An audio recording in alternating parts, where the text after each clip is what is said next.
Avec le recul, je réalise que tout a commencé par un matin ordinaire. Un de ces matins où le soleil est trop éclatant, le silence pesant, et où l'on sent au fond de soi que quelque chose va changer. Je m'appelle Molly, et cette année, j'ai 32 ans.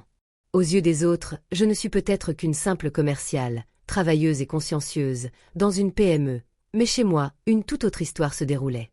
Mon mari, Mike, n'était pas un inconnu surgi de nulle part. C'était le garçon assis derrière moi au lycée, celui qui me glissait des petits mots en cours, celui dont je suis tombée amoureuse bien avant de comprendre ce qu'était vraiment l'amour. Nous sommes sortis ensemble pendant nos années de lycée, avons survécu à une relation à distance pendant nos études supérieures, et malgré la distance, nos sentiments sont restés intacts. Dès l'obtention de notre diplôme, nous nous sommes mariés, persuadés que notre amour était assez fort pour durer toujours. Cette année, nous avons fêté nos 10 ans de mariage. De notre amour est née notre fille Kate, qui aura bientôt 9 ans. Elle est brillante, douce et plus mature qu'une enfant de son âge. Et maintenant, après des années de discussions et de préparatifs, j'attends notre deuxième enfant. Au début, Mike et moi étions ravis. Un autre bébé, un nouveau chapitre. Mais cette grossesse était complètement différente de la première. Quand j'étais enceinte de Kate, mon corps n'a presque pas réagi. Je n'ai pas eu de nausées matinales, de vertige ni de fatigue. Mais cette fois-ci, tout était différent. Mes journées étaient remplies de nausées, d'une somnolence constante et de maux de tête qui rendaient même les tâches les plus simples impossibles. Peut-être était-ce dû à mon âge. Peut-être était-ce le stress de jongler entre mon travail et les tâches ménagères. Et Kate, au début, je pensais que c'était juste de la fatigue, mais le test de grossesse a confirmé la vérité. Travailler de longues heures comme commercial tout en luttant contre des vagues de nausées matinales était insupportable. Alors, après en avoir parlé à mon patron, j'ai décidé de prendre un court congé. Quand je l'ai annoncé à Mike, il a paru surpris, non seulement inquiet, mais aussi perturbé, comme s'il ne comprenait pas pourquoi cette grossesse était si difficile à vivre. Ses souvenirs de ma première grossesse ne correspondaient pas à ce qu'il voyait maintenant. Il m'a encouragé à me reposer et à arrêter de travailler pendant un certain temps, espérant que cela m'aiderait. Mais même après mon congé, les nausées matinales ont persisté. Certains jours, elles s'intensifiaient. Je pouvais à peine tenir debout le temps de préparer le petit déjeuner. Je passais la majeure partie de la journée allongée dans mon lit, essayant de respirer malgré les nausées. Au début, Mike était attentionné et doux. Mais peu à peu, quelque chose a changé en lui. Ses chaleureux câlins du matin se sont transformés en départs silencieux. Ses salutations joyeuses habituelles ont disparu. Il a commencé à rentrer de plus en plus tard, prétextant avoir fait des heures supplémentaires. Il travaillait dans un bureau où il gérait des documents, répondait au téléphone et faisait de la saisie de données. Les heures supplémentaires avaient toujours fait partie de son travail. Mais après la naissance de Kate, il réduisait ses heures pour passer du temps avec elle. Récemment, cela a changé parce que j'ai arrêté de travailler. Nos revenus ont diminué, et je me suis dit qu'il essayait peut-être simplement de subvenir à nos besoins. Peut-être voulait-il que je m'occupe de la maison pendant qu'il gérait les finances. J'essayais de le comprendre, mais les jours où même marcher me semblait une épreuve, il m'était impossible de faire le ménage. Je me sentais coupable et honteuse, comme si j'étais une mauvaise épouse et une mauvaise mère. Un soir, rassemblant tout mon courage, je lui ai demandé de l'aide. « Je sais que tu travailles beaucoup », lui ai-je dit doucement. Mais mes nausées matinales sont insupportables. Peux-tu m'aider un peu avec les tâches ménagères? Au lieu de compassion, il a froncé les sourcils. Il m'a dit que le travail était important, qu'il avait besoin d'heures supplémentaires et que je devais m'occuper de la maison. Quand je l'ai supplié de comprendre, il a haussé le ton, chose rare chez lui. « Ne te réveille pas, Kate », a-t-il lancé. Je me suis excusée à maintes reprises, essayant de le calmer. Mais il a quitté la pièce furieux et s'est dirigé directement vers notre chambre. L'intensité de sa colère m'a glacée. Ce n'était pas son genre. Quelque chose clochait, quelque chose de terriblement louche. Le lendemain matin, il est parti plus tôt que d'habitude. Il ne m'a pas regardé, ne m'a pas adressé la parole, il est simplement parti, se sentant rejeté. Je me suis affalée dans un fauteuil, et j'ai vu Kate s'approcher discrètement. Elle avait tout entendu la veille. Son petit visage était empreint d'inquiétude lorsqu'elle a dit « Maman, je n'arrive pas à croire que papa ait parlé comme ça. Tu es enceinte. Comment a-t-il pu ne pas écouter ?» Incrédule, elle a écarté les bras en secouant la tête. À partir de ce jour, Kate a insisté pour aider aux tâches ménagères.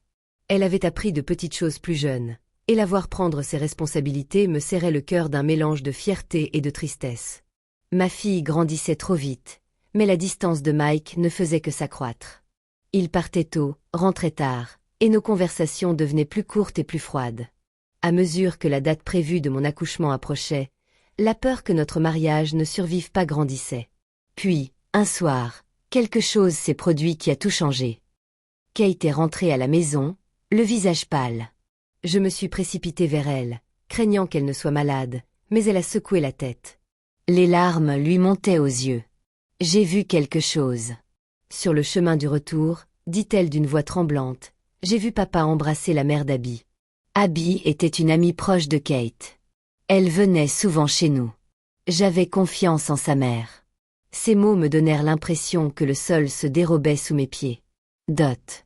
Kate s'effondra en larmes contre ma poitrine, murmurant des excuses alors qu'elle n'avait rien fait de mal. Dot. À cet instant, l'homme que j'avais aimé si longtemps devint soudain quelqu'un que je ne pouvais plus supporter de regarder.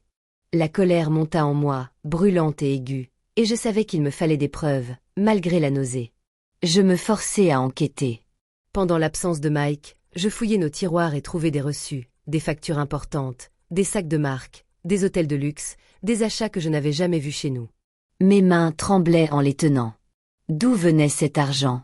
Une évidence glaciale me frappa. Dot. Le seul moyen de connaître la vérité était d'aller à la banque. Malgré ma faiblesse, je me traînai dehors pour la première fois depuis des semaines. La lumière du soleil était éblouissante.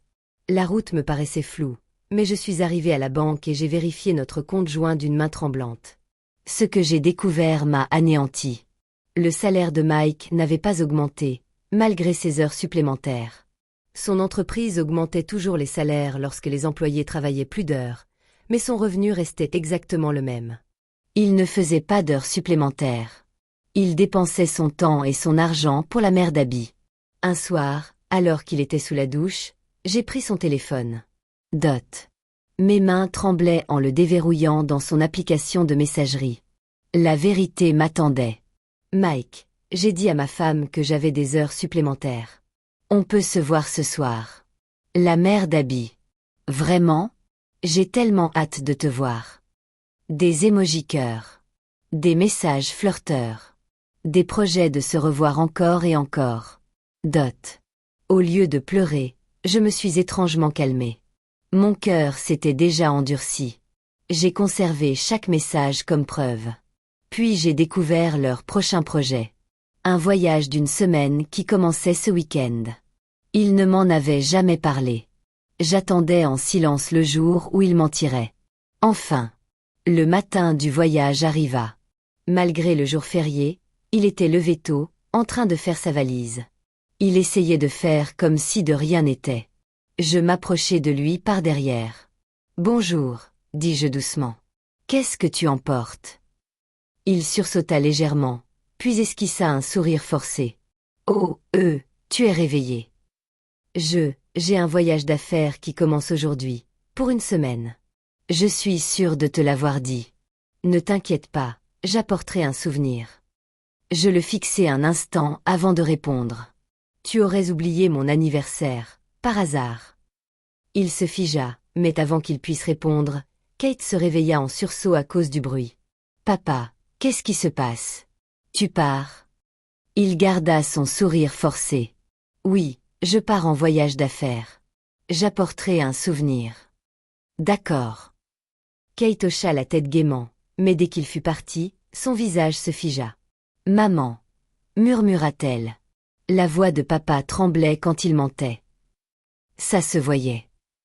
Nous nous sommes regardés, et pour la première fois depuis longtemps. Nous avons ri amèrement, mais sincèrement. Puis j'ai pris une grande inspiration et je lui ai dit qu'il était temps de décider de la suite. Je m'apprêtais à aborder un sujet important. Écoute, attentivement, j'envisage de divorcer. Je crois que c'est crucial pour vous deux, alors j'aimerais connaître ton avis. La seule à avoir répondu a dit « Je pense que le divorce est la meilleure solution pour vous. » J'ai honte et je n'aime pas avoir un père qui trompe ma mère. Je suis sûre qu'Abby ressent la même chose. Est-ce qu'il est arrivé quelque chose à Abby aussi? Tout au long de notre discussion, Kate semblait préoccupée par un but chiant. La mère d'Abby avait l'habitude de se détendre à la maison et ne faisait jamais rien, mais elle a soudainement disparu. Abby était donc très contrariée, tout comme son père qui avait trahi Arrust. Il semble que la mère d'Abby ait également trahi la confiance de sa fille en apprenant cela. J'étais fermement convaincue qu'il ne devait y avoir aucun compromis lorsqu'il s'agissait de se venger d'eux. Abby semble traverser beaucoup d'épreuves pour les punir tous les deux. J'ai ressenti une motivation soudaine et insoupçonnée, une détermination sans faille. J'ai d'abord agi pour empêcher Mike de dépenser de l'argent. J'ai annulé nos cartes de crédit. J'ai décidé qu'il était nécessaire de partager équitablement les économies de notre compte joint. J'en ai donc transféré la moitié sur mon compte pour éviter les conflits concernant le partage des biens lors du divorce. J'ai décidé de sécuriser mes actifs dès le début et j'ai commencé à emballer nos affaires. J'avais déjà expliqué la situation à mes parents. Nous avons donc décidé de retourner vivre chez eux. Kate m'a demandé de confirmer une dernière fois après le divorce. Tu veux bien revenir ici ou ça te convient? Oui, ça me convient.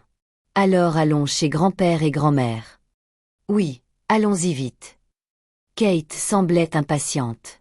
Elle n'avait l'air ni triste ni abattue par notre divorce, mais plutôt joyeuse, ce qui m'a rassurée au moment où nous avons accepté. Nous sommes partis chez mes parents de bonne humeur. J'ai décidé de quitter cette maison chargée de souvenirs de notre vie avec Mike et de commencer un nouveau chapitre. Cette décision a été prise après avoir découvert des échanges de messages entre Mike et la mère d'Abby. Je voulais quitter cette maison au plus vite. Je voulais divorcer immédiatement et vivre avec Yofram. Il semblait que la mère d'Abby était déjà retournée vivre chez ses parents. Je trouvais cela peu crédible qu'elle ait abandonné sa famille, y compris sa jeune fille, pour une liaison et soit retournée égoïstement chez ses parents. J'ai découvert, grâce à l'historique de son GPS, que Mike avait rendu visite aux parents de la mère d'Abby. J'ai emballé les affaires de Mike et les ai envoyées à cette adresse. J'ai ensuite résilié le bail. Ainsi, mon mari pourrait vivre librement avec la mère d'Abby. Ash a insisté sur le fait qu'il était en voyage d'affaires. J'ai envoyé les objets de valeur de mon mari, ainsi qu'une lettre à son entreprise avec les informations concernant la maison. Un poids s'est alors envolé et je me suis sentie soulagée et prête à aller de l'avant. Le lendemain matin, j'ai reçu un appel matinal de mon mari, Mike. Molly, je suis désolée. Désolée. Je suis à court d'argent. Il semblerait que j'ai oublié du liquide à la maison. Moi. Oh, Dart, c'est vraiment embêtant. Mike, je suis vraiment à court d'argent. Peux-tu me faire un virement? Même une petite somme. C'est un peu serré ce mois-ci, vu que tu es en voyage d'affaires. Peut-être pourrais-tu emprunter à un collègue. Moi. Eh bien, justement. Explique-lui ta situation et demande-lui d'emprunter. J'ai de fortes nausées matinales et j'ai du mal à parler. Je raccroche. Mike. Attends, un instant. J'étais un peu amère de savoir que mon mari ne pouvait plus utiliser sa carte de crédit. C'était évident que cela avait rendu son agréable voyage avec sa maîtresse très tendu. Les appels de mon mari n'ont pas cessé. Je lui ai envoyé un message. J'ai de fortes nausées matinales et je ne peux pas répondre au téléphone.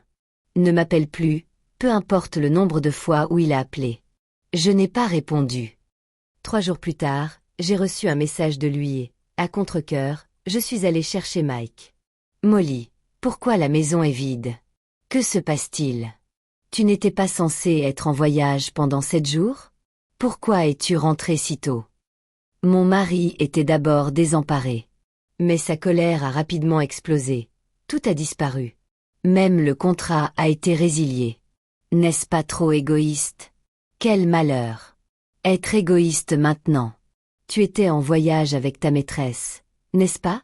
J'ai envoyé toutes nos affaires chez les parents d'Abbé et j'ai entamé la procédure de divorce. Tout se déroule comme tu le souhaites. Au revoir et bonne chance, Mike. Tu as découvert ta liaison et tu divorces. Réalisant qu'il était au courant de sa liaison et même de l'identité de l'autre femme, il était visiblement bouleversé. J'ai raccroché et supprimé tous ses contacts de mon téléphone, sans savoir où aller.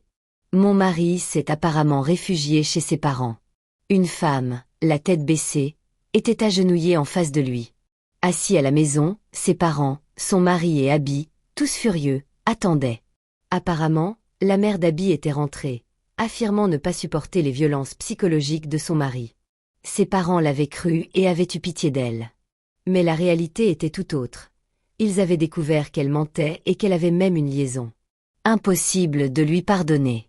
La mère d'Abby et mon mari furent contraints de signer les papiers du divorce devant tout le monde et de verser une pension alimentaire. Ses parents les mirent à la porte dès leur retour. Kate et moi vivons enfin libres. Mes soucis se sont dissipés. Les nausées persistantes ont disparu, me permettant de reprendre le travail chaque jour après mon congé maternité. Kate semble prendre plaisir à jouer avec ses grands-parents depuis son retour de l'école. La procédure de divorce s'est déroulée sans encombre grâce au soutien de mon avocat. J'avais bien sûr de nombreuses preuves, ce qui a permis au divorce d'être prononcé en ma faveur et de garantir les revenus de mon ex-mari. J'ai exigé une compensation financière et une pension alimentaire pour enfants, et j'ai envoyé une lettre à son employeur leur demandant de l'empêcher de démissionner. Un homme marié et père de famille a vu la lettre et furieux, a négocié avec l'entreprise pour que la compensation financière et la pension alimentaire soient déduites du salaire de mon ex-mari. Ce dernier, d'ailleurs, surveillait constamment ses moindres faits et gestes, même lorsqu'il rencontrait des difficultés au travail. Il semble peu probable que je puisse le faire démissionner facilement. Mon ex-mari est dans une situation financière précaire car il dépensait sans compter pour ses maîtresses. En plus de cela, il menait une vie de luxe, et ayant perdu sa maison, il est contraint de vivre dans un dortoir d'entreprise bon marché, ce qui complique sa démission. Abby et son père, Avo, ont retrouvé la paix. Abby a accepté le divorce de son prince et semble sourire davantage qu'avant. Elle a confié à Kate que Thatch appréciait sincèrement vivre avec son père. Savoir qu'Abby est heureuse m'a profondément soulagée. Peu après, j'ai donné naissance à un adorable petit garçon. Le fait que mon ex-mari ne puisse pas prendre mon fils adoré dans ses bras prouve à quel point il était stupide. Quand Kate a vu son adorable petit frère, Shekird, rayonnait de joie, j'ai contemplé les visages de ma fille et de mon fils bien-aimé et j'ai juré de les élever tous les deux du mieux que je pouvais.